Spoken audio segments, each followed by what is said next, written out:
Cooper MMA. I'm Mark Gilston. This is my friend Brandon. And this afternoon, I wanted to try and explain principles of escaping hold downs. Now, I've done a lot of individual videos about escapes from this various specific hold downs. The hold downs in Judo, some of all the common ones, some of the not so common ones. But sometimes you will get held down with something you've never seen before or some weird variation. And there are certain ideas which you can use which will help you try and figure out how to deal with these hold downs. It's not always going to work, but the more you do it, the better your chances are. Now, it should be said with any hold down, no matter how good you are at escaping, the person who is holding you down always has a huge advantage. I also find that working in a gi makes it a lot easier to escape than no gi. On the other hand, it's also a lot easier to hold someone down if you have a gi. You have way more options. But the no gi videos seem to be the most popular, so we're going to do this no gi. So let me first talk a little bit about what these principles are, and then I will attempt to demonstrate them. You're always looking for mistakes in your opponent. The mistakes can be a head that's too high, it can be space between your hips, it can be anything where your opponent is leaving an area that is undefended in terms of their balance. So when you're trying to escape, you always want to get your opponent unbalanced. This is basic judo principle, right? In order to throw someone, you need to break their balance, kazushi. The same thing is true when you are trying to escape from a hold down. Generally, if you want to bridge or move your opponent, you want to close the distance. You want to bring your bodies together so that your power is not wasted. If you're using a lot of power and there's space between you, then it's only you that's moving, it's not your opponent that's moving. On the other hand, if you can create a lot of space, that will often give you a back door. It will often give you some way which you can escape. So there's sort of a happy medium when you're holding someone down. I talk about floating. If I'm holding someone down, I don't want to try and put all my weight on them. That is a recipe for enabling an escape. And if you can get your opponent to put all their weight on you, it's going to actually be much easier to escape than if they're just holding you down without committing their weight. So it's sort of a little contradictory that you either want no space or a lot of space. So finding that sweet spot is part of the issue. So I'm just going to go down, and Brandon is going to do something horrible to me. I don't know what he's going to do. All right. Okay.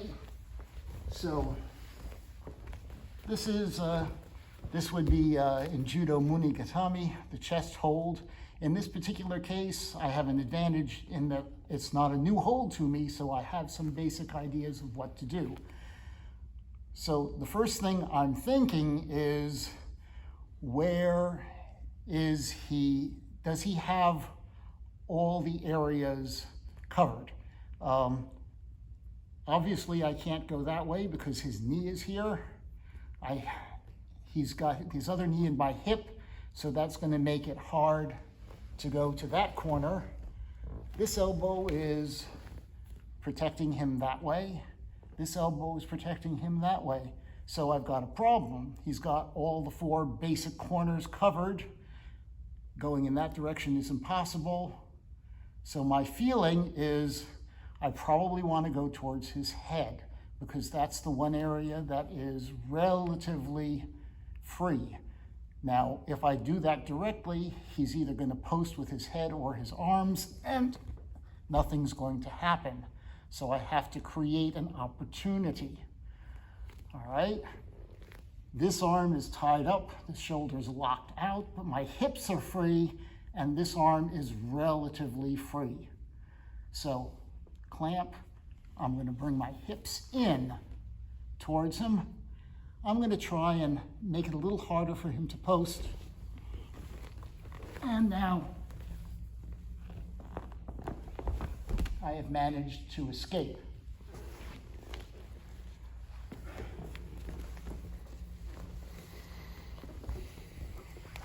So even if I did not know any way of escaping from that hold, I'm analyzing. So that's the first thing I'm doing. I'm analyzing where is he strong, where do I have no chance, and not wasting my energy trying to escape in those directions.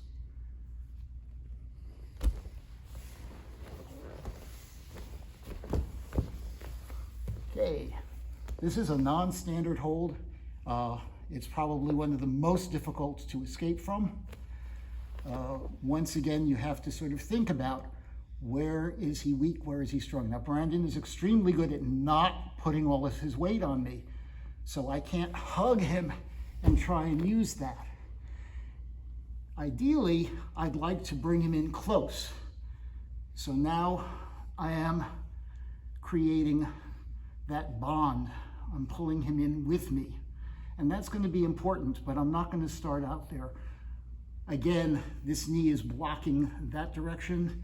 This knee is blocking that direction. This arm, no way I can go over the shoulder here, but I have some motion here, and this hip is completely free. So that's going to be the area I'm going to concentrate on. His head he's keeping his head down, but this arm has a lot of leeway. So I can move his head up, opening up the space where I talked about. Now I want to create room, hold on tight, and we found the exit door.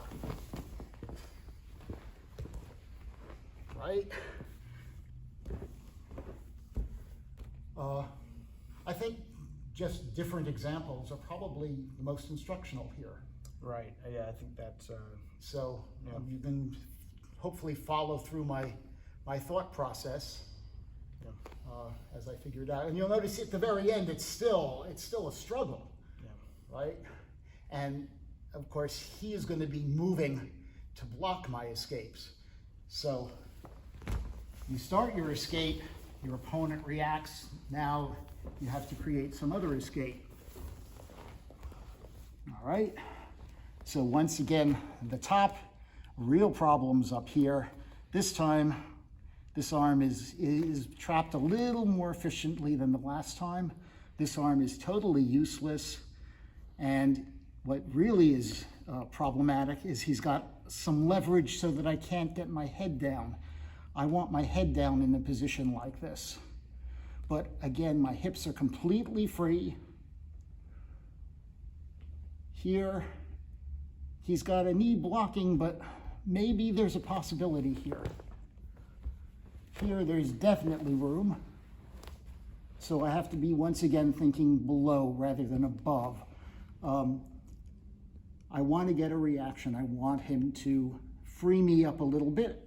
So I'm going to go in the opposite direction of where I really want to go. So I'm going to come up, try and hug him. Again, no space. And then I'm going to whip down. There we go. Now, one thing which can often happen, and it's important to remember, is an arm can get loose in a hold like that,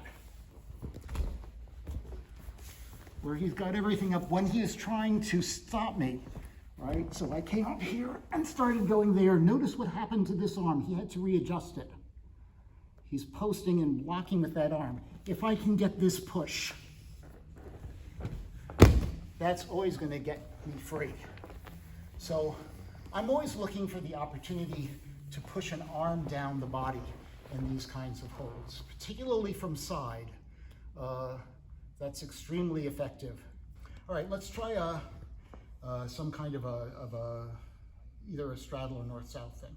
Okay. Because there are some different ideas.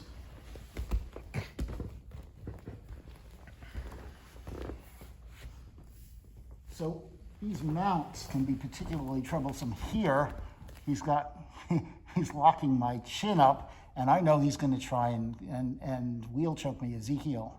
So one thing I have to immediately do is block that, make sure he can't just finish me right here. But that being done, because his shoulder's pushing up under my chin, that pushes my head back, and now he's effectively trapped his own arm.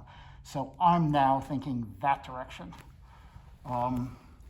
His hip, his knees are blocking him from going sideways. Obviously, I can't sit up because everything is towards my head. So I'll just pull down here, bring this arm in to block the choke. And unfortunately for me, we'll probably be fighting over this choke for a while. But I'm going to bring the arm up, and I'm going to try and use a little bit of push as well. The feet come in because he's not doing anything about that, and now I'm going to go right over there. Notice when I don't go all the way to my stomach.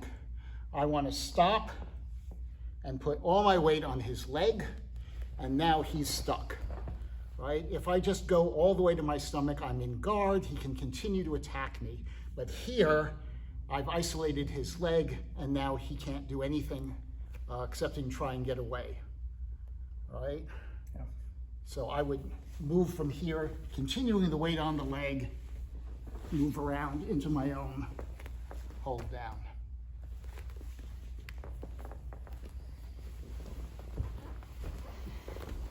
And then some north-south thing.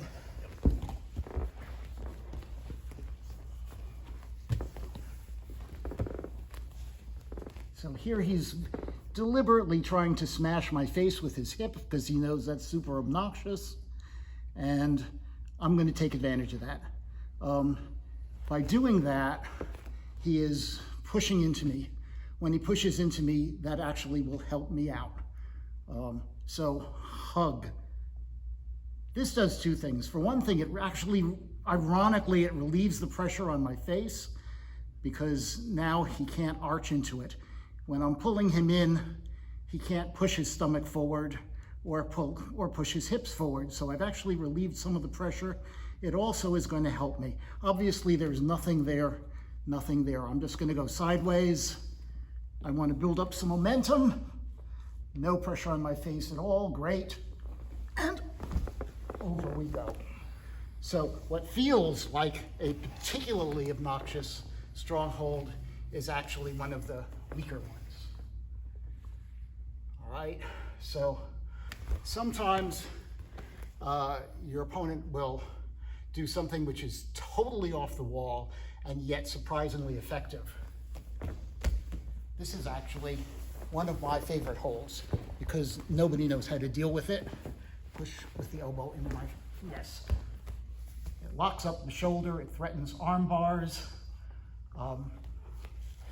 and it's very hard to deal with.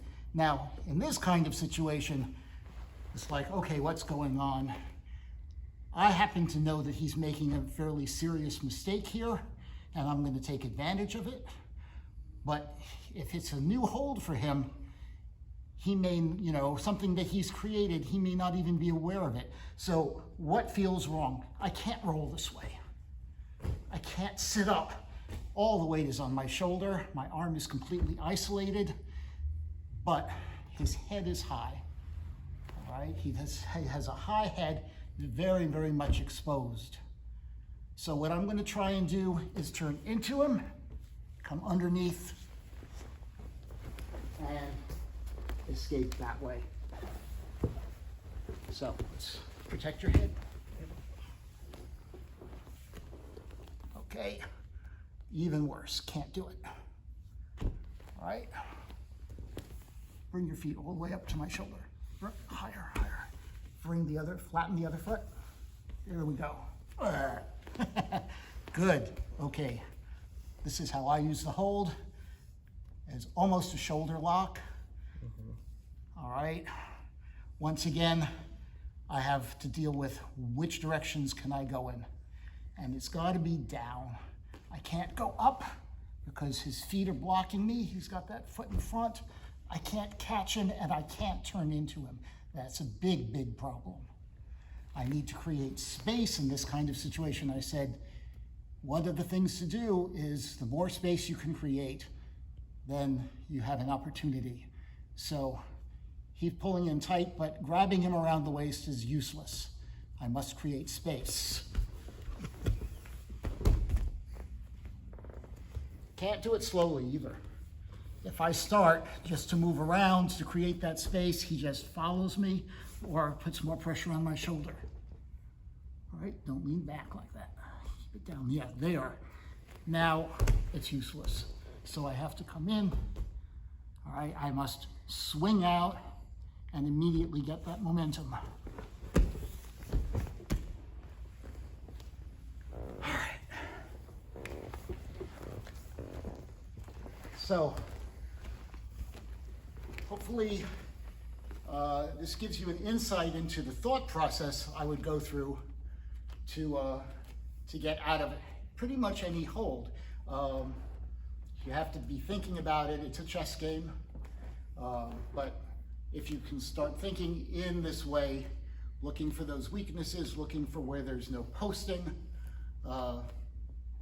closing the gap so that you can use your body against theirs or making a huge amount of space, then hopefully you'll be able to learn to escape from pretty much any hold, even if it's totally unfamiliar to you.